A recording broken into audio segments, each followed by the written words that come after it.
देखिए आज हम बात करते हैं आपसे आयनाइजेशन एंथैल्पी, कैसे क्विक आंसर निकालते हैं आप, इसका देखना है हमको। थोड़ा समझना आवश्यक है ताकि समझ लें आप लोग जिन्होंने पहले, जिनको आइडिया नहीं है। आयनाइजेशन एंथैल्पी क्या है? वो एनर्जी जो आपको इलेक्ट्रॉन निकालने के लिए देनी पड़ेगी। यानी मान लीजिए आपसे कहता है मेटल, ये आपने एक इलेक्ट्रॉन निकाला, देखिए -E-, ये बन गया M+, यानी कि आपके नॉर्मल, आपके जो एलिमेंटल स्टेज में है उसको गैसियस आयन में कैटायनिक पोजीशन में कन्वर्ट करने के लिए जितनी एनर्जी देनी पड़ती है that is known as ionisation enthalpy. अब यहाँ पे आपने क्या किया, इलेक्ट्रॉन निकाला यानी छीना। अब मैं आपसे कोई चीज़ छीनता हूँ तो मुझे ताकत लगानी पड़ेगी, या कोई भी आपसे कोई चीज़ छीनता है तो उसको ताकत लगानी पड़ेगी, यानी एनर्जी लगानी पड़ेगी। That means we have to give energy, तो हमें एनर्जी देनी पड़ती है। एनर्जी जब भी हम देते हैं तो आप जानते हैं रिएक्शन क्या होती है आपकी, एंडोथर्मिक है। सो this is always endothermic, exception नहीं है इसका। देखिए एंडोथर्मिक होती है। एंडोथर्मिक का मतलब you have to give the energy, यानी energy has to be given. So this is energy has to be given, energy देनी पड़ेगी। जब भी एनर्जी देनी पड़ती है एंडोथर्मिक होती है, तो आप जानते हैं डेल्टा H एंथैल्पी जो है वो ग्रेटर देन 0 हो जाती है। अगर हम आयनाइजेशन एंथैल्पी बोलें यहाँ पे, तो यानी IE जो है, IE ionisation enthalpy greater than 0 हो गई। क्यों? क्योंकि हमको एनर्जी देनी पड़ती है। क्यों देनी पड़ती है? इलेक्ट्रॉन छीनना पड़ता है, छीनने में एनर्जी देनी पड़ती है। अब क्या है, मान लीजिए आपने एक और इलेक्ट्रॉन इससे छीन लिया, ये M+, आपने कहा साहब एक और इलेक्ट्रॉन दे, तो ये अब क्या हो गया, M+2 हो गया। अब देखिए अगर ये IE1 थी तो अब ये कहलाएगी IE2। ठीक, again in the same pattern आपको एनर्जी देनी पड़ेगी। थर्ड हमने लिख लिया यहाँ, मान लीजिए M+2 से हमने एक और एनर्जी निकाल ली, तो साहब ये हो गया आपका M+3 IE3। वैसे ही एक नॉर्मल कोर्स में एक न्यूट्रल एटॉमिक स्टेज में आपको इलेक्ट्रॉन निकालने में एनर्जी देनी पड़ी थी। अब यहाँ तो क्या है, कैटायन से इलेक्ट्रॉन निकालना है, तो कैटायन अपोज करेगा, पॉजिटिव चार्ज है, इलेक्ट्रॉन को ले जाने नहीं देगा, तो हमको और ज़्यादा एनर्जी देनी पड़ेगी। यहाँ देखिए +2 चार्ज है, अगेन इससे इलेक्ट्रॉन निकालने के लिए हमको इससे भी ज़्यादा एनर्जी देनी पड़ेगी। इसे बोलते हैं सक्सेसिव आयनाइजेशन एंथैल्पी। सो यहाँ ऑर्डर क्या होता है, IE3 is greater than IE2 is greater than IE1, यानी फर्स्ट आयनाइजेशन एंथैल्पी सबसे कम होगी, सेकंड उससे ज़्यादा होगी, थर्ड उससे ज़्यादा होगी, सो ऑन। थर्ड से ज़्यादा का मतलब नहीं बनता है, थ्योरेटिकल क्वेश्चन पूछते हैं वो अलग बात है। So these all are known as आपकी सक्सेसिव आयनाइजेशन एंथैल्पी। ये आयनाइजेशन एंथैल्पी का नॉर्मल कॉन्सेप्ट है। देखिए सक्सेसिव आयनाइजेशन एंथैल्पी, ये आपकी आयनाइजेशन एंथैल्पी भी क्या होती है, एंडोथर्मिक होती है, जब हमको इलेक्ट्रॉन निकालना है। ठीक, इसको मैं हटा दे रहा हूँ। थोड़ा हम इसका बेस समझ लें ताकि आप सेकेंडों में क्वेश्चन निकाल सकें। एग्जाम में आपको इस चीज़ से कोई मतलब नहीं है, कैसे आंसर निकालना है बताऊँगा। तो सक्सेसिव आयनेशन, जैसे आपने कहा साहब मेटल, मान लीजिए हमने Na ली, तो Na ने इलेक्ट्रॉन दिया और Na++E-, तो जितना, देखिए यहाँ पे अगेन क्या आई, आयनाइजेशन एंथैल्पी है। ठीक, हमें एनर्जी देनी पड़ती है इलेक्ट्रॉन छीनने के लिए। जितनी आसानी से कोई भी मेटल इलेक्ट्रॉन दे देगी या कोई भी एलिमेंटल चीज़ इलेक्ट्रॉन दे देगी, तो उतना अच्छी वो मेटालिक होगी। तो हमें एक चीज़ मालूम पड़ी कि ionisation enthalpy is a deciding factor for finding the metallic nature. यानी क्या है, देखिए ईजियर द, यहाँ शॉर्ट में लिख रहा हूँ, easier the removal of electron, जितना आपका इलेक्ट्रॉन निकालना आसान होगा यानी उतनी कम एनर्जी देनी पड़ेगी। That means lesser be the value of IE, lesser be the value of ionisation enthalpy. That means अब उतनी कम एनर्जी देकर वो इलेक्ट्रॉन निकाल देगा, स्वेच्छा से इलेक्ट्रॉन निकाल देगा। इसका मतलब क्या है, वो उतना अच्छा मेटालिक होगा। More be the metallic nature, more be the metallic nature, ये मेटालिक नेचर उसका उतना ज़्यादा होगा। तो ionisation enthalpy is a deciding factor for metallic nature. ठीक, ये ध्यान रखना है आपको। तो इतना मेरे ख्याल से क्लियर है, आगे बढ़ते हैं इसमें। Mg में आप निकालेंगे, Mg+ बना, फिर आपने एक इलेक्ट्रॉन और निकाला, Mg+2 हो गया। तो in the same way successive है, स्टेप में होने वाली प्रोसेस है, एक साथ नहीं होती है प्रोसेस। तो आयनाइजेशन एंथैल्पी डिपेंड किस पे करती है, आपने कहा अगर हम ग्रुप्स में बात करें तो आपका Li, Na, K, Rb, CS, आप चाहें तो फ्रेंशियम लिख लें, या छोड़ दें, कोई फर्क नहीं पड़ता। आप जानते हैं नीचे जाने पे साइज़ बढ़ता है, क्यों बढ़ता है ये भी समझ लीजिए। ये न्यूक्लियस है, ये देखिए हाइड्रोजन हीलियम, ये आपका लिथियम, सोडियम बना रहा हूँ देखिए, ये न्यूक्लियस है, दिस इज़ हाइड्रोजन हीलियम, ये lithium, beryllium, boron, carbon, nitrogen, oxygen, fluorine, neon, ये देखिए सोडियम। ठीक, यानी कि इसमें कौन सी शेल है, 1 2 के शेल एल शेल है। इसमें कौन सी है आउटर मोस्ट शेल, के एल एम है। इसमें आउटर मोस्ट कौन होगी, एन होगी, यानी शेल बढ़ती जा रही है। तो किसी भी ग्रुप में on going downwards, on going down in a group, नीचे जाने पे क्या होता है, आपका number of shells increases, number of shells increases, यानी क्या हुआ, साइज बढ़ता गया। देखिए इसका इतना साइज हो गया, इतना हो गया, इतना साइज बढ़ता जा रहा है, that means size increases, size of atom या ion increases, size increases, size बढ़ जाता है। तो नंबर ऑफ शेल बढ़ने पे साइज़ बढ़ गया, तो नीचे जाने पे आपका साइज़ बढ़ जाता है। ठीक बात है। अब साइज़ बढ़ गया तो मतलब क्या हुआ, इसका सीजियम का साइज़ क्या हुआ, कुछ इस तरह से हुआ। देखिए ये शेल बनी हुई है, अब ये इलेक्ट्रॉन निकालना है, तो इस इलेक्ट्रॉन पे न्यूक्लियस से डिस्टेंस बढ़ गई, यानी अट्रैक्शन मिनिमम हो गया, तो इलेक्ट्रॉन निकालना आसान हो गया, यानी नीचे जाने पर इलेक्ट्रॉन का निकालना आसान हो जाता है, क्योंकि शेल बढ़ती जा रही है तो न्यूक्लियस से उसकी डिस्टेंस बढ़ती जा रही है। तो मैं इसको हटा दे रहा हूँ इतना यहाँ कि साहब नीचे जाने पे आपने, अब इसका हम जस्ट लिख ले रहे हैं यहाँ पे, we are just talking about, we are not here concern about the size, we are just considering how to find out the ionisation enthalpy. So हम शॉर्ट में लिखें ऑन गोइंग डाउनवर्ड्स, यानी डाउन इन अ ग्रुप। आपने देखा था अभी कि size बढ़ता है, इंक्रीजेस, वो ऊपर की ओर है, तो फिर भी लिख दे रहा हूँ मैं इंक्रीजेस। अब साइज़ बढ़ने से क्या हुआ कि यहाँ सीजियम का साइज़ बहुत ज़्यादा है, फ्रेंशियम को हम हटा देते हैं, कोई बात नहीं। देखिए सीजियम का साइज़ बहुत ज़्यादा है, तो क्या हुआ, डिस्टेंस बढ़ गई न्यूक्लियस से, यानी इलेक्ट्रॉन का निकालना आसान हो गया। क्यों, क्योंकि न्यूक्लियस ने कम ताकत से पकड़ा हुआ है, यानी easier with the removal of electron, that is electron निकालने में उतनी कम एनर्जी देनी पड़ेगी, यानी लेसर बी द आई। थोड़ा तेज बोल रहा हूँ स्पीड में क्योंकि थोड़ा लंबा टॉपिक है। Lesser be the ionisation enthalpy, और जितनी कम आयनाइजेशन एंथैल्पी उतना ज़्यादा क्या होगा, मेटालिक नेचर होगा। तो मोर बी द, हालांकि इसकी ज़रूरत नहीं है फिर भी लिख लीजिए, more be metallic nature, metallic nature, यानी कि क्या है साहब, यहाँ पे सीजियम ज़्यादा मेटालिक है, इससे ये मेटालिक नेचर हो गया है इनका। ठीक, तो हमें इससे सिर्फ मतलब है अभी किससे, आपकी आयनाइजेशन एंथैल्पी से। जो आपने देखा नीचे जाने पे क्या हो रहा है, यहाँ लिखा है देखिए आयनाइजेशन एंथैल्पी कम होती जा रही है, lesser be the ionisation enthalpy, क्योंकि मेटालिक स्ट्रेंथ आपका बढ़ता जा रहा है, साइज बढ़ रहा है, तो इलेक्ट्रॉन निकालना आसान है। तो इसको हटा दिया मैंने यहाँ पे। हम पहले सिर्फ फैक्टर्स देख ले रहे हैं ताकि आपको कभी क्वेश्चन आता है तो आप कर लें। इसमें आसान तरीका बताऊंगा आप लोग को कैसे इसके आंसर बिना उसके निकाले जाते हैं, बिना पेन के। पेन नहीं छूना है आपको, तो साहब अगला लिया आपने, हम बाएं से दाएं जाते हैं। ये देखिए Li, lithium, beryllium, boron, carbon, nitrogen, oxygen, fluorine, neon में इनर्ट गैस, अक्रिय गैसेस हैं, कंसिडर नहीं कर रहा हूँ। अब यहाँ पे क्या है लिथियम में, आप ध्यान दें, ये साहब ये हाइड्रोजन हीलियम, ये आपका देखिए लिथियम सेकंड शेल है। बेरिलियम में सेम सेकंड शेल, क्यों, हाइड्रोजन हीलियम, सेकंड में तो 8 आ जाएंगे, लिथियम बेरिलियम। बोरान में सेम शेल, ये nucleus, hydrogen helium, lithium beryllium boron. तो सेल इज सेम, कब, बाएं से दाएं जाने पे, किसमें, पीरियड में। अब सेल सेम है तो क्या हुआ, न्यूक्लियस चार्ज बढ़ रहा है, क्यों, हाइड्रोजन हीलियम लिथियम, मैंने बताया था प्रीवियस लेक्चर में आपको, ये 3 4 5 6 7 8 9, यानी फ्लोरीन में रफली कहें तो 9 प्रोटॉन्स हैं। देखिए सेम इसकी फ्लोरीन का ले रहा हूँ मैं, हाइड्रोजन हीलियम, ये आपका lithium beryllium boron carbon nitrogen oxygen fluorine. यहाँ पे क्या है, +9 चार्ज है, रफली बोला हुआ है। देखिए +9 क्यों, 9 प्रोटॉन्स हैं। प्रोटॉन्स की मैंने बताया है प्रीवियस वीडियो में आपको, आप लोग देखिएगा।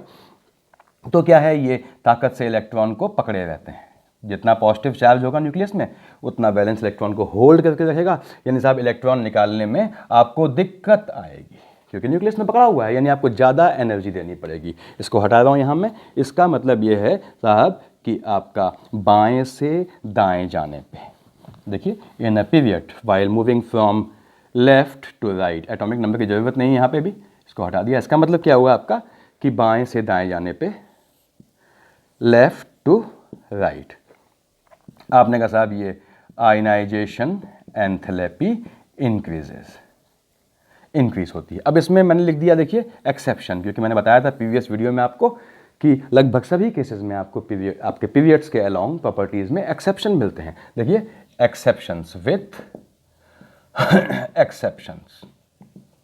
अब एक्सेप्शन क्या हुआ, इसके हिसाब से आई बढ़नी चाहिए थी, यानी आई इसकी ज़्यादा है, इससे ये ऑर्डर आपका आयनाइजेशन एंथैल्पी का होना चाहिए था। देखिए ठीक। अब इसमें क्या दिक्कत आई, ionisation enthalpy depends on, next लिखा हमने penetration effect, PENETRATION, penetration effect पे डिपेंड करती है। देखिए अब पेनिट्रेशन इफेक्ट क्या हुआ साहब, आपने कहा कि ये न्यूक्लियस है, ये आपका देखिए ये 1s2, ये आपका आया 2s2 2p6, ठीक है। ऐसे 3s2 3p6, हालांकि 3s2 3p6 में 3D लेंगे तो वो आइडियल होगा वो Cu+ के केस में होता है, यानी स्यूडो इलेक्ट्रॉनिक कन्फिग्रेशन में। तो समझिए इसको, ये थर्ड सेल है, थर्ड सेल में क्या है, आपने कहा साहब यहाँ 2 हैं, ये 8 हैं, आप जानते हैं, आप बाबू साहब कहते हैं कि यहाँ भी 8 होंगे, यानी कि 1s2 2s2 2p6 3s2 3p6, ये यहाँ पे लिख लिया मैंने, देखिए 3s2 3p6।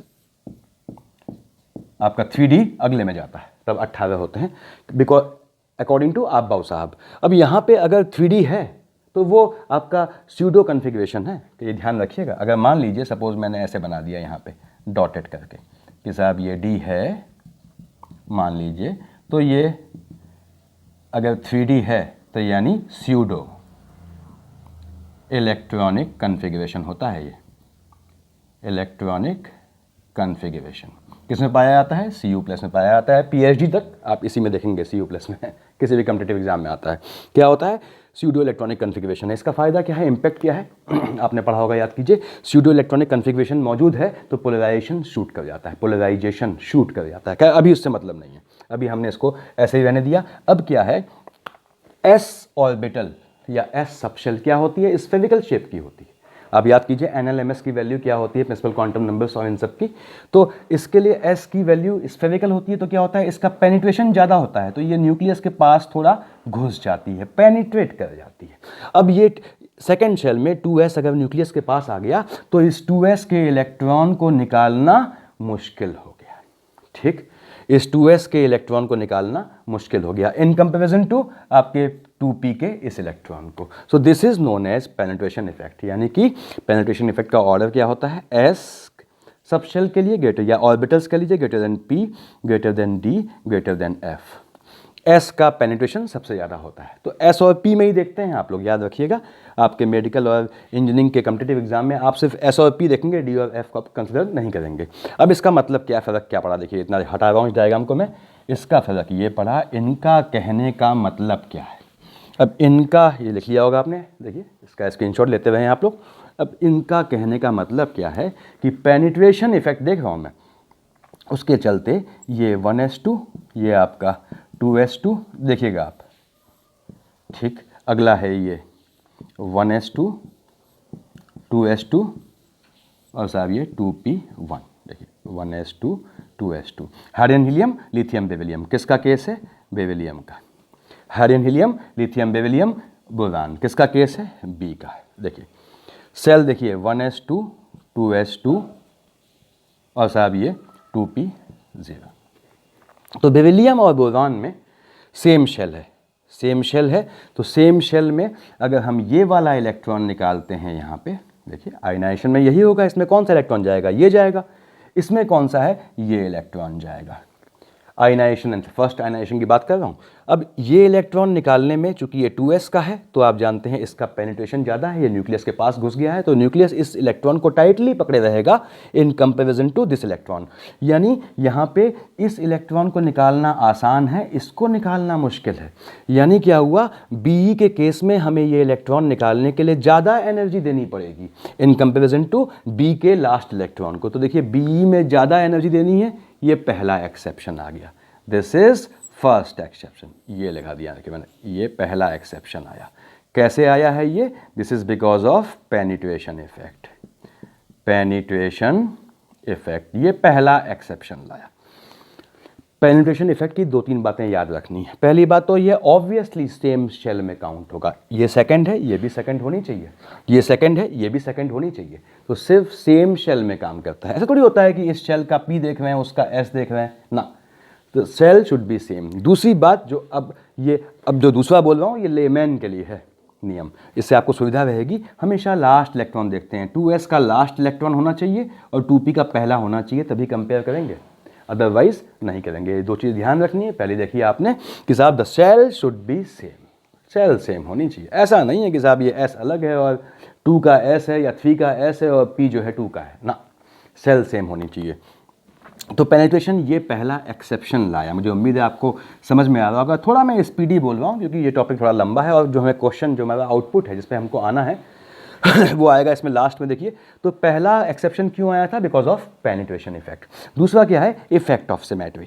आपने कहा साहब ये इफेक्ट ऑफ सिमेट्री, इससे क्या हुआ, ये आपका ये बहुत चीज़ों पे डिपेंड करती है। देखिए आपके जो है ये शील्डिंग यानी स्क्रीनिंग पे भी डिपेंड करेगी, लेकिन उसका यहाँ मतलब नहीं पड़ेगा आपको। ये आपने कहा साहब हाइड्रोजन हीलियम लिथियम बेरिलियम, देखिए बोरान कार्बन नाइट्रोजन, ठीक बात है। अब देखिएगा आप hydrogen helium lithium beryllium boron carbon nitrogen oxygen, ये नाइट्रोजन है, ये ऑक्सीजन है, ठीक। अब आपने कहा नाइट्रोजन में इलेक्ट्रॉन निकाला, ये निकलेगा, सिमेट्री तोड़नी पड़ेगी। ऑक्सीजन में ये इलेक्ट्रॉन निकलेगा, तो इंटर इलेक्ट्रॉनिक रिपल्शन है, पिछली वीडियो देखिएगा। ये 3 इलेक्ट्रॉन इसको लात मार के निकालेंगे, यानी कि ऑक्सीजन के केस में ये इलेक्ट्रॉन निकालना आसान है इन कंपेरिजन टू नाइट्रोजन। यानी नाइट्रोजन में ये इलेक्ट्रॉन निकालने में हमें सिमेट्री के कारण ज़्यादा एनर्जी देनी पड़ेगी। दैट मीन्स आपकी आयनाइजेशन एंथैल्पी ज़्यादा हो जाएगी। तो दूसरा एक्सेप्शन क्या आया, ये n में एनर्जी बढ़ जाएगी O से, ये दूसरा एक्सेप्शन है। मैं यहाँ लिख रहा हूँ, देखिए caused by symmetry effect. So this is basically symmetry effect. तो ये आपका एक्चुअल सीक्वेंस होता है विथ एक्सेप्शन। अब मैंने ये हटा दिया क्योंकि हमने एक्सेप्शन शामिल कर दिए हैं इसमें। तो ये ऑर्डर है आपका पीरियड में, आप कहीं भी किसी पीरियड में जाएंगे, ये पीरियड में ऑर्डर है आयनाइजेशन एंथैल्पी का। मेरे ख्याल से इतना क्लियर होगा। अब हम मुद्दे की बात पे आते हैं जो हमें करना है। आप साथ में स्क्रीनशॉट लेते रहें या फिर अपने हिसाब से देखें। तो देखिए मैं आपको दिखा रहा हूँ कि ये 2 एक्सेप्शन देखिए आपने। पहला first was caused by penetration effect and second was caused by symmetry effect. ये नॉर्मल चीज़ें हैं। उसके बाद इसको हटा ही दे रहा हूँ मैं, अगर या एक साइड लिख लेता हूँ, देखिए आपकी सुविधा के लिए, यानी कि लिथियम, या लिखने की भी ज़रूरत नहीं है, इसको छोड़िए। ये आपको ध्यान है सीक्वेंस, तो इस पर कैसे क्वेश्चन अब पूछता है। इसमें एक चीज़ और ध्यान रखनी है आपको। कभी कभी क्या होता है, वो IE1 IE2 मान लीजिए उसने आपको दे दिया, IE1 दी है, IE2 दी है, IE3 दी है, IE4 दी है, ठीक। मैं सिर्फ 2 में ले रहा हूँ। चलिए ये कहता है कि first ionisation enthalpy, second ionisation enthalpy. अब हम कॉम्पिटिटिव बोर्ड में आ गए हैं, ध्यान सुनिएगा। डिफरेंस क्या है, आपने कहा डेल्टा H यानी साहब delta ionisation enthalpy is equal to IE2 minus IE1। अब मैं देखिए बता रहा हूँ धीमे धीमे आपको कि अगर ये डिफरेंस आपका 10 to 15 electron volt per atom है, if this difference is 10 to 15 electron volt per atom, यानी यहाँ पे हम बाद में लिखते रहेंगे कि delta IE is equal to, ये याद करने की चीज़ है, याद नहीं, ध्यान रखने की, केमिस्ट्री में कुछ याद करना नहीं है। इलेक्ट्रॉन वोल्ट को आप चाहें तो जूल में कन्वर्ट कर देंगे, जूल पर मोल में देखिए आपके, यानी ये आपका किलो जूल पर मोल में अगर कन्वर्ट करेंगे आप, देखिए मेरे ख्याल से आएगा 965 to 1450 किलो जूल पर मोल या लेस और लेस। अगर delta IE ionisation enthalpy successive में डिफरेंस इससे इतना है या इससे कम है, तो देखिए यहाँ लिख ले रहा हूँ मैं 965 to 1450 किलो जूल पर मोल और लेस।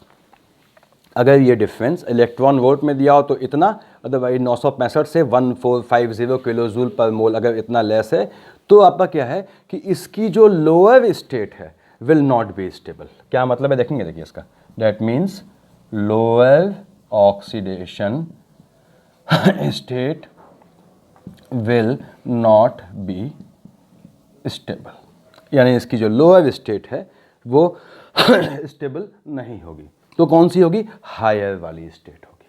देखिए IE1 IE2 में हायर वाली स्टेट होगी। IE2 हायर स्टेट है, यहाँ समझिए फिर से, कन्फ्यूजन नहीं है। Mg ने दिया Mg+, ठीक बात है, और Mg+ ने दिया आपको Mg+2 कोई दिक्कत नहीं अब तक। अब ये यहाँ पे आपके ये IE1 है, ये IE2 है।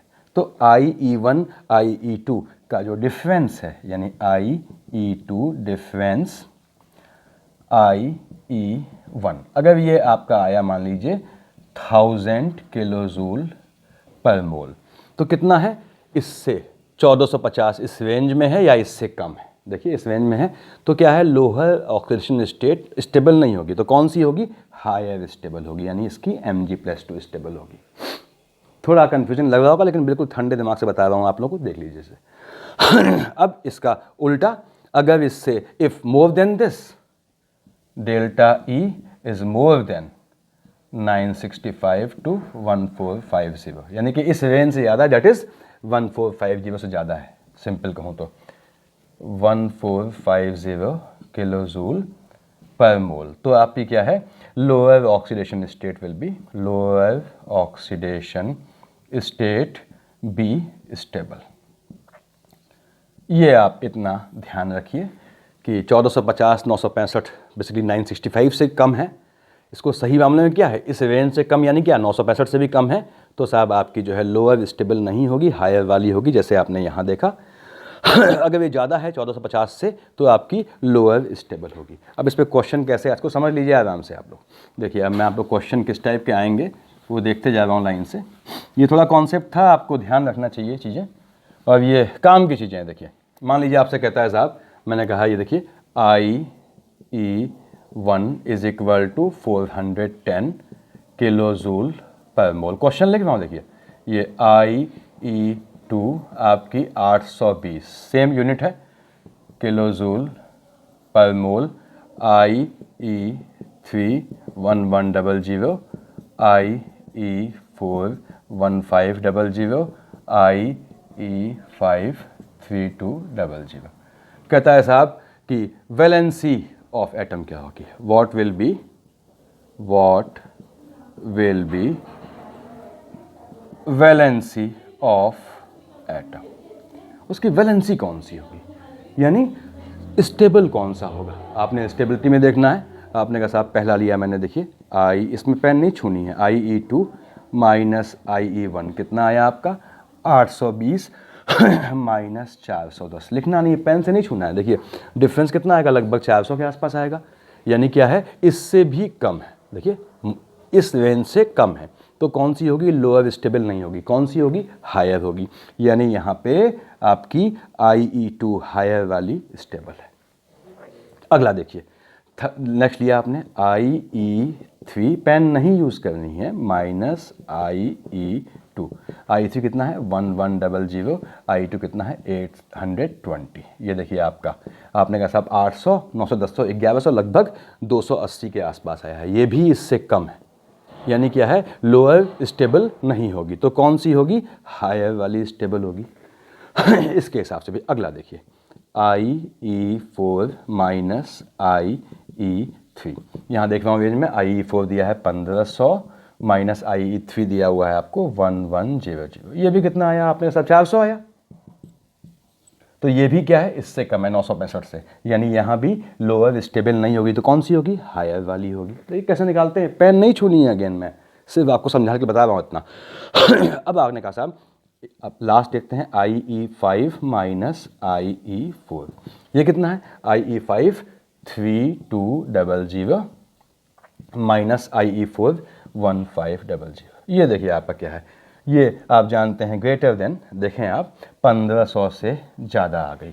अरे ये तो 1450 से ज़्यादा है, यानी अब लोअर ऑक्सीडेशन स्टेट स्टेबल होगी। लोअर कौन सी है इसकी?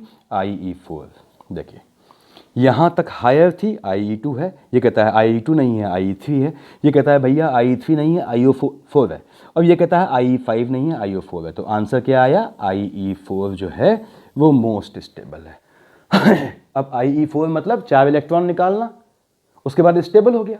इसका मतलब क्या है, ये कुछ इस तरह का है, देखिए ये न्यूक्लियस है, इस तरह से बने हैं, ये आउटर में 4 इलेक्ट्रॉन हैं जो निकल गए तो क्या हुआ, ये स्टेबल हो गया। देखिए आपका जो है ऑक्टेट कंप्लीट कॉन्फ़िगरेशन मिल गया, यानी इसके आउटर में 4 इलेक्ट्रॉन है, यानी वैलेंसी कितनी है, 4 है, यानी वैलेंस इलेक्ट्रॉन इसके पास कितने हैं, 4 हैं। तो आपका आंसर कितना आया, 4 वैलेंस इलेक्ट्रॉन।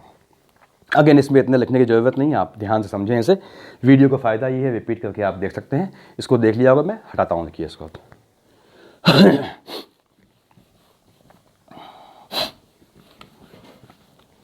कॉमन सेंस से क्वेश्चन करने हैं, देखिए अभी छांटने आता है, कैसे ट्रिक लगा रहे हैं, वही ट्रिक बता रहा हूँ मैं आपको। जैसे इस तरह का क्वेश्चन आया तो आपको पेन नहीं छूनी है, बिल्कुल पेन छूते तो फिर मज़ा नहीं आएगा। देखिए आपने कहा साहब हम डिफरेंट क्वेश्चन ले रहे हैं कि चलिए अब कुछ और लेते हैं।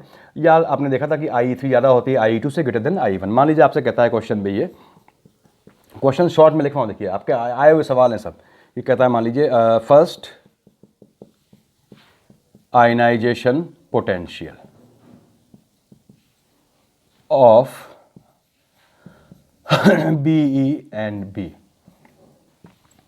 will be पूछा हुआ सवाल है। अब मान लीजिए ऑप्शन कहता है आपसे साहब, ये जो ऑप्शन मुझे जहाँ तक ध्यान है दिए थे 8.29, 9.32, बी लिया आपने 9.32 ले लेते हैं, 8.29, सी लिया आपने मान लीजिए आपका 9.32, 9.32 लिखते हैं, 9.32।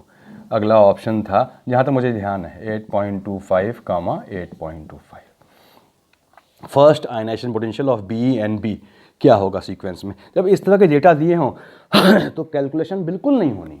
क्यों साहब, आपने अभी देखा था कि lithium, beryllium, boron, carbon, nitrogen, oxygen, normal course में क्या है, आयनाइजेशन एंथैल्पी आप जानते हैं। आगे जाने पे आपको इलेक्ट्रॉन निकालना मुश्किल होता जा रहा है। देखिए याद कीजिए आप, यहाँ पे इस तरह का केस था, ये एक्सेप्शन आया था, ये हो गया था। फिर याद कीजिए आप, फिर याद कीजिए hydrogen, helium, lithium, beryllium, boron, carbon, nitrogen, ये एक्सेप्शन के बाद केस था। यानी BE की ज़्यादा होगी B से, अभी हमने लिखा था शुरुआत में। क्यों होगी, बिकॉज ऑफ पेनिट्रेशन इफेक्ट। ये क्यों आता है बेटा, पेनिट्रेशन इफेक्ट। ये क्यों होता है यहाँ पे डिफरेंस, बिकॉज ऑफ सिमेट्री, अभी लिखा था मैंने। यानी BE की ज़्यादा है B से, यानी भैया पहली ज़्यादा होनी चाहिए बाद वाली से। ये दोनों इक्वल हैं, ये हटा, ये भी दोनों इक्वल हैं, ये भी हटा।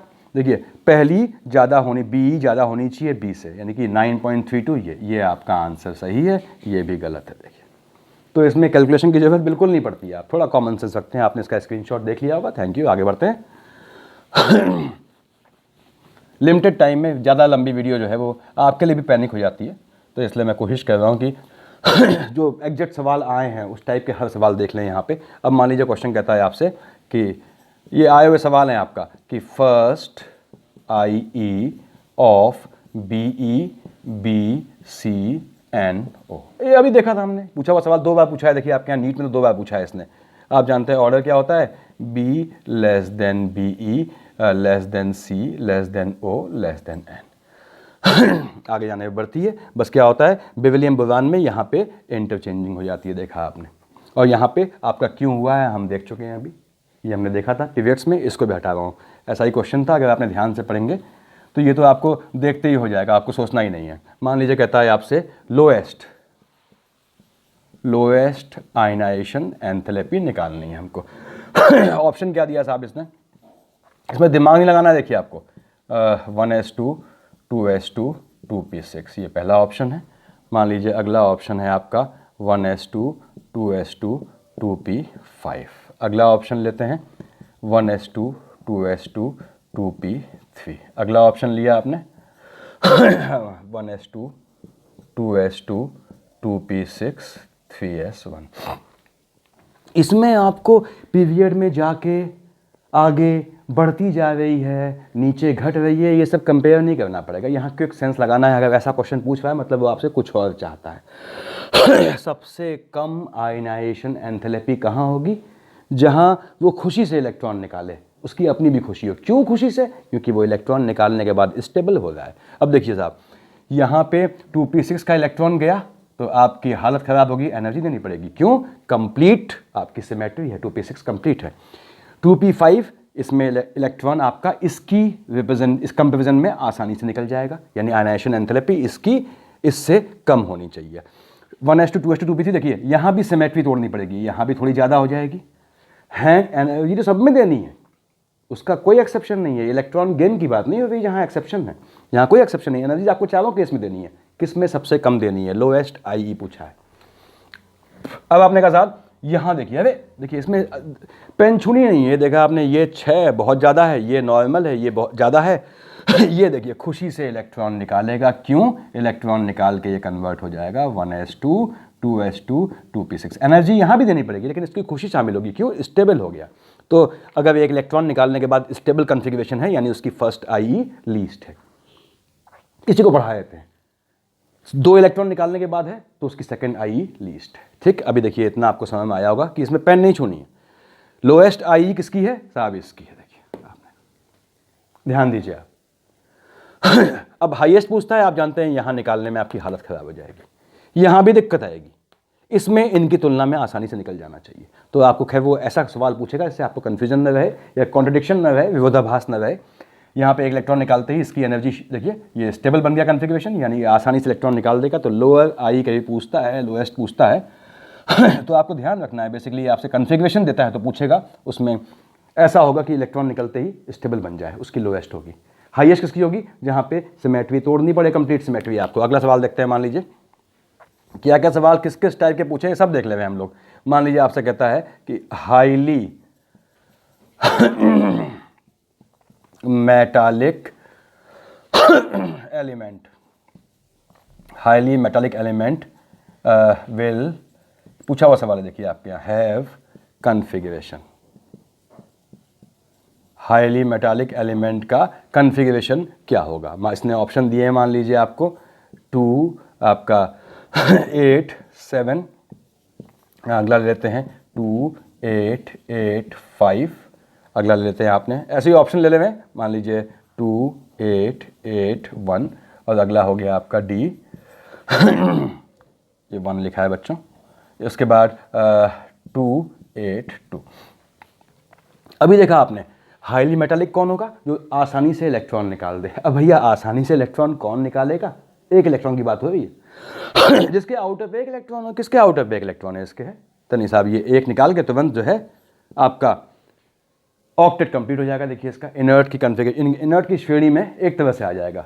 ठीक, तो आपने कहा साहब ये एक निकाल के तुरंत जो है ये बन गया कि ये तुरंत एक निकालेगा, यानी साहब सबसे आसानी से इलेक्ट्रॉन देगा, यानी ये हाईली मेटालिक होना चाहिए।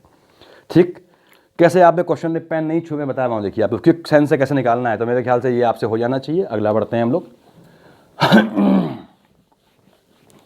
अगला सवाल लिया, मान लीजिए आपने, कहता है साहब ये first IE for lithium is 5.4 electron volt. ठीक है मान लीजिए आपसे कहता है फर्स्ट IE ऑफ दिस, तो आपका इफेक्टिव या इफेक्टिव इलेक्ट्रॉन एफिनिटी लिख लेते हैं, ये हो गया। ठीक है, electron affinity of Cl is 3.61 electron volt. ये कहता है साहब डेल्टा H इन किलोजूल पर मोल विल बी। मान लीजिए ऑप्शन दिया है आपको, देखिए 70 100 बी ऑप्शन और सी ऑप्शन दिया है 170 एंड डी इज 270।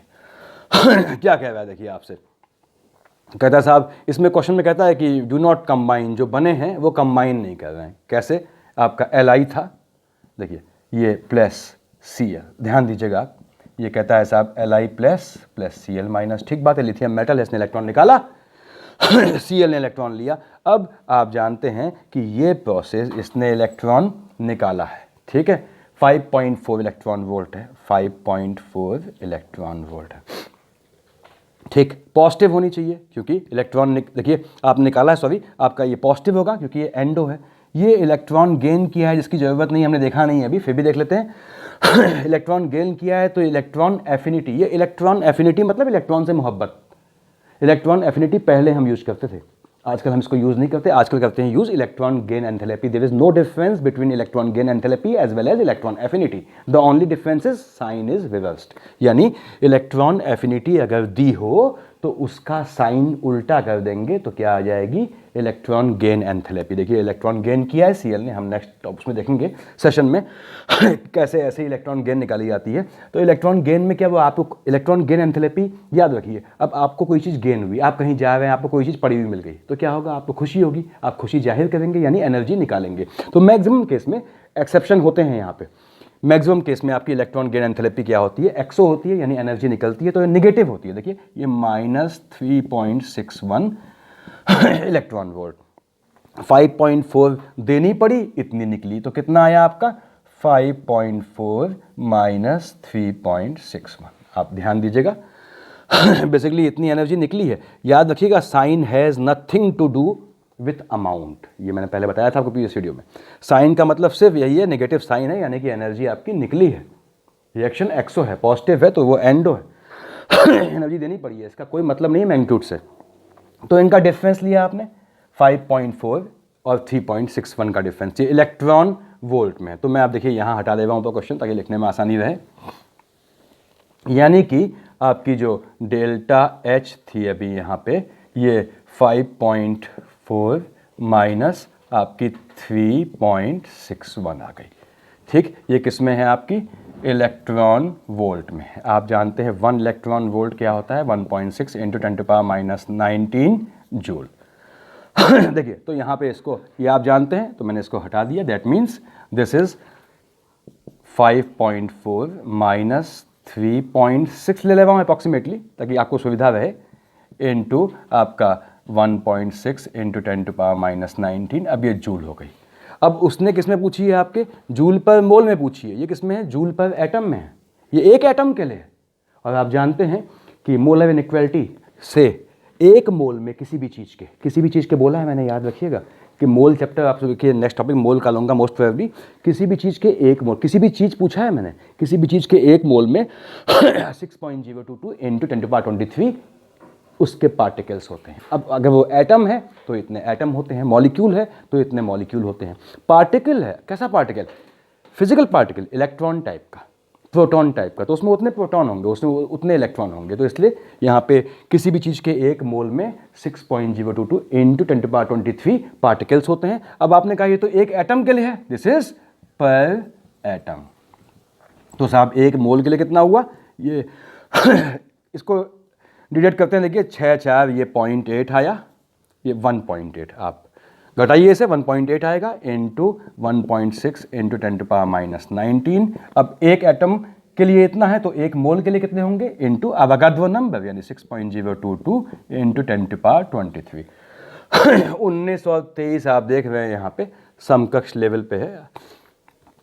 इसको समझ लीजिए आप लोग। तो साहब ये आप सॉल्व करेंगे इसको, ये 6.1.6 10⁻19 हमने कन्वर्ट किया है पहले इसको इलेक्ट्रॉन वोल्ट से जूल में, उसके बाद ये आपका आया पर एटम में, ये किलो जूल पर एटम होती है, तो आपने इसको जूल को किलो जूल में करने के लिए आप जानते हैं इसको आपने साहब 1000 से डिवाइड कर दिया। तो देखिए 23 19 ये 20 21 22, ये 3 कटा, ये कटा, ये कटा, ये क्या आया समथिंग इंटू 10⁻1। तो आप सॉल्व करेंगे 1.6 16 96 9.6 इंटू 1.8 लगभग आपका ये 171 के आसपास आएगा, यानी आपका 170 आंसर है। इसको दोबारा देखिएगा अपने आप देखिएगा यहाँ से कि पहले हमने एनर्जी का डिफरेंस निकाला, क्यों भैया, इसमें इतनी देनी पड़ी, इसमें इतनी निकली, डिफरेंस क्या आया, दिस माइनस दिस, कितना था 1.8 था। किस में है, इलेक्ट्रॉन वोल्ट पर एटम में है, तो इलेक्ट्रॉन वोल्ट में इतने से गुणा किया, मल्टीप्लाई किया, किलो आपकी जूल में आई, ये जूल पर एटम में है और हमको किस में चाहिए, किलो जूल पर मोल में, तो इसको जूल को किलो जूल में कन्वर्ट करने के लिए 1000 से डिवाइड किया पर मोल में कन्वर्ट करने के लिए आप जानते हैं एक मोल में एटम होते हैं अवोगाड्रो नंबर के इक्वल, उससे मल्टीप्लाई कर दिया, ये आपका आंसर आ जाएगा। आंसर शुड भी मेरे ख्याल से ये 171 के आसपास आता है। देखिए भाई इसको हटा रहा हूँ, थोड़ा क्विक चल रहा हूँ, अगेन मैं कह रहा हूँ, देखिए थोड़ा आपको इसके लिए हैबिचुअल होना चाहिए कैलकुलेशन का अगर कॉम्पिटिटिव एग्जाम आप दे रहे हैं तो कैलकुलेशन आपको आने चाहिए इतने। अब मान लीजिए अगला लेते हैं हम हाईएस्ट, देखिए क्वेश्चन कहता है यहाँ पे, फिर देखिए अब ये काम का सवाल है, हाईएस्ट सेकेंड आयनाइजेशन एंथैल्पी किसकी होगी। मान लीजिए ये हमें निकालना है। इसने कन्फेक्शन मान ली आपको दिया हुआ है 1s2 2s2 2p4, ये ए ले लेगा हूँ मैं। बी आपको दिया है मान लीजिए 1s2 2s2 2p6। सी हम लेते हैं ऐसे ही डिफरेंट ले लेते हैं, मान लीजिए आपको दिया है 1s2 2s2 2p6 3s1। अगला ऑप्शन लेते हैं, मान लीजिए आपको 1s2 2s2 2p6 3s2। अब ये कहता है साहब कि हाईएस्ट सेकंड आईई किसकी होगी। इन क्वेश्चन में पेन नहीं छूनी पड़ती। कैसे, देखिए सेकंड आईई पूछी है, फर्स्ट तो नहीं पूछी, सेकंड पूछी है, तो पहले आंख मूंद के एक इलेक्ट्रॉन निकाल दो, पहले बिना कुछ सोचे एक इलेक्ट्रॉन निकाल दो। ठीक, ये आपको लिखना भी नहीं है एग्जाम में, मैं आपको समझाने के लिए दिखा रहा हूँ। 2p4 था, एक निकाला, क्या हो गया 2p3 हो गया, देखिए आपका।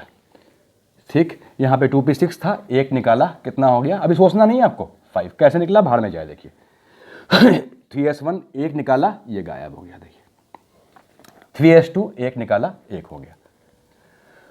अब हम एक इलेक्ट्रॉन निकाल चुके हैं जिसमें आपको सोचना नहीं है। अब ये पूछता है सेकंड में इलेक्ट्रॉन निकालने में किस में सबसे ज़्यादा दिक्कत होगी। अबे भाई इसमें कुछ करना ही नहीं है, हाफ सिमेट्री है, दिक्कत होगी, यहाँ दिक्कत कम होगी, यहाँ दिक्कत कम होगी, देखिए क्योंकि निकालने के बाद ही क्या है, तुरंत स्टेबल हो जाएगा। सबसे कम दिक्कत यहाँ होगी, सबसे कम एनर्जी यहाँ देनी पड़ेगी। इसने पूछा है मैक्सिमम, यहाँ देखिए सिमेट्री तोड़नी पड़ेगी आपको, यानी मैक्सिमम एनर्जी यहाँ देनी पड़ेगी। तो कभी भी पूछता है सेकंड आई, पहले एक इलेक्ट्रॉन निकाल दीजिए उसके बाद देखिए सेकंड इलेक्ट्रॉन निकालने में, सेकंड को देखिए, फर्स्ट निकाल दीजिए आंख मूंद के, कुछ नहीं देखना।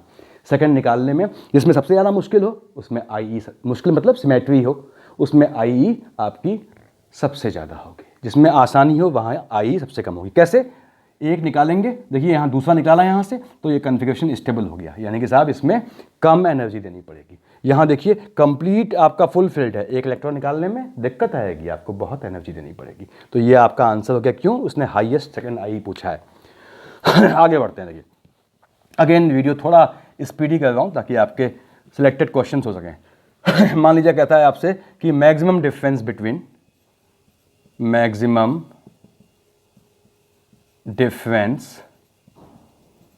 Between first and second I, same pattern पे कि एक इलेक्ट्रॉन निकाल दो, सोचना ही नहीं है, दूसरा निकालो। जैसे पहला है आपका, ये आपको सोचना नहीं है, ध्यान रखिएगा। मान लीजिए आपसे कहता है ये 1s2 2s2 2p6 3s1।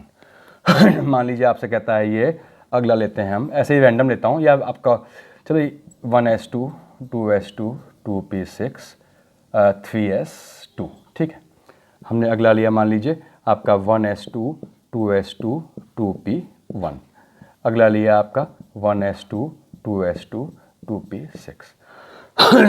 Maximum difference between first and second I, second I की बात कर रहा है। क्या नियम लगाना है, एक इलेक्ट्रॉन आंख मूंद के निकाल दो। ये लो, ये एक हटा, ये गायब हो गया, ये देखिए एक हटा, यहाँ एक आ गया, ये एक हटा, सोचना ही नहीं है अभी, एक आ गया, ये एक हटा, देखिए ये गायब हो गया। अब आपने कहा साहब ये पोजीशन देखिए आपके सामने है 1s2 2s2 2p6 1s2 2s2, आपका जो है यहाँ पे ये पोजीशन है। अब अगला इलेक्ट्रॉन निकालने में आपने कहा साहब सबसे ज़्यादा एनर्जी कहाँ देनी पड़ेगी, सिमेट्री कहाँ पे, ये देखिए कंप्लीट फुल सेल कंप्लीट है, 2 8 कन्फिगरेशन पूरा है, यानी यहाँ पे सबसे ज़्यादा एनर्जी देनी पड़ेगी, यानी डिफरेंस मैक्सिमम हो जाएगा। तो पहला इलेक्ट्रॉन आँख मूंद के निकाल दें। इसी क्वेश्चन में वो आपसे कहता है सेकंड और थर्ड आई के बीच, तो सेकंड और थर्ड पूछा है, 2 इलेक्ट्रॉन आँख मूंद के निकाल देंगे, सोचना बिल्कुल नहीं है। इसको हटा रहा हूँ, देखिए मैं, मुझे उम्मीद है आप समझ रहे होंगे। अगेन वीडियो का फ़ायदा ये है कि आप रिपीट करके देख सकते हैं, कोई चीज़ फंसती है तो। मान लीजिए आपसे कहता है, सेकंड थर्ड का क्वेश्चन ले लेते हैं। कहता है साहब abnormally high difference between second and third I. अब सेकंड एंड थर्ड आई आ गया। पहला ऑप्शन कहता है साहब ये 1s2 2s2 2p6 3s1। अगला लेता है मान लीजिए 1s2 2s2 2p6 3s2 3p1, ठीक है। अगला लेता है मान लीजिए 1s2 2s2 2p6, अगला लेता है आपका 1s2 2s2 2p6 3s2। Difference क्या पूछा है, सेकंड और थर्ड आई के बीच। क्या करना है पहला काम, सेकंड और थर्ड, बाद वाला कौन सा है, थर्ड पूछा है, तो सेकंड के 2 इलेक्ट्रॉन बिना सोचे निकाल दो। देखो मैं 2 इलेक्ट्रॉन निकाल रहा हूँ, क्वेश्चन दिखा होगा आपके सामने। एक ये गायब हुआ भैया यहाँ से और यहाँ 5 हो गया। देखिए एक ये गायब हुआ यहाँ से और यहाँ पे 1 हो गया। 2 निकाले हैं, ये 2 गायब हो गए। देखिए यहाँ से यहाँ पे 2 निकाले, 6 में से 2 गए, 4 हो गए। अब तीसरा इलेक्ट्रॉन निकालने में किस में आफत आएगी, सामने है आपके, कौन सा फील्ड कन्फिग्रेशन है ये देखिए। इसमें तीसरा इलेक्ट्रॉन निकालने में आपको दिक्कत आएगी, यानी आपका यही आंसर हो गया। देखिए 1s2 2s2 2p6 से तीसरा इलेक्ट्रॉन निकालने में दिक्कत आएगी, यानी कि 1s2 2s2 2p6 3s2 आपका जो है आंसर हो गया। ये भी मेरे ख्याल से हो गया होगा आपका, इसको हटा दे रहा हूँ मैं। देखिए इस तरह से क्वेश्चंस हो जाएंगे आप लोगों से, मेरे ख्याल से काफ़ी है आज के लिए, वरना लंबा हो जाएगा। जहाँ दिक्कत हो मुझे मैसेज कीजिएगा आप लोग। Thank you.